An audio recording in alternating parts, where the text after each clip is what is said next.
Okay, so the first thing I wanted to talk about was the Sheltered Instruction Observation Protocol. And what I liked most about this grading sheet for teachers was that there's a section to grade on interaction with the students. I think that's really important in a classroom to make sure that you give your students enough time to be able to respond to the readings or anything else you're doing in the classroom, especially if they are English language learners.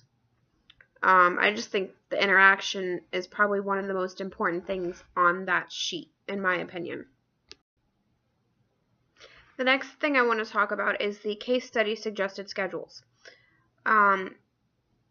I really like that you're getting the parents involved on these activities. I think it's really important in a child's life and also in a teacher's life that the parents help out and they stay informed in their child's education. Because if they're not informed in their child's education, they're not going to know what's going on, and they're not going to know how to help them if they're struggling. In the case study about Aurora and Elsa, I really liked how the teacher decided to really get fully immersive and provide videos and, virtual interaction for the students who are taking the class.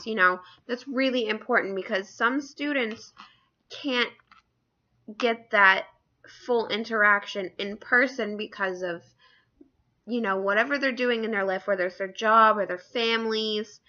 And, I just think it's really important that these type of resources are available to fully online students, especially in this type of profession. The other thing that I liked is how descriptive she was and the type of questions that she asked them. Also, I found it interesting that the twins preferred the English over the Chinese because Chinese is the native language in their family. But I believe because they were brought up in English in school first, that is probably the reason why they're not too fond of Chinese. So the last thing that I want to reflect on this week is in the Ada and Campoy book, and one of the books that they talked about that somebody wrote was called Relationship to Others, and this person titled the book My Closet.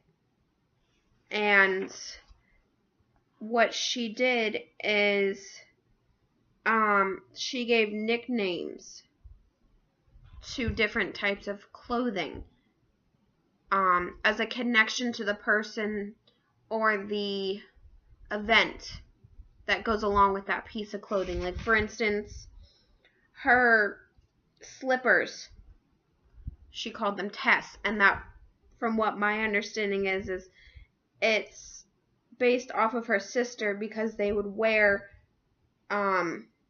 fuzzy slippers when they would stay awake late at night giggling. I just think this is a really cool metaphor, honestly, because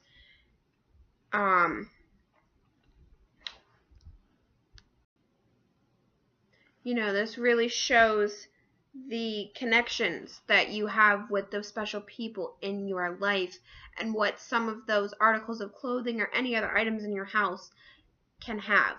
They can have a really special meaning just from one, specific event, and you give it the nickname of the person who was in that event with you, and it kind of just always sits there in your mind as something to look back on as a positive.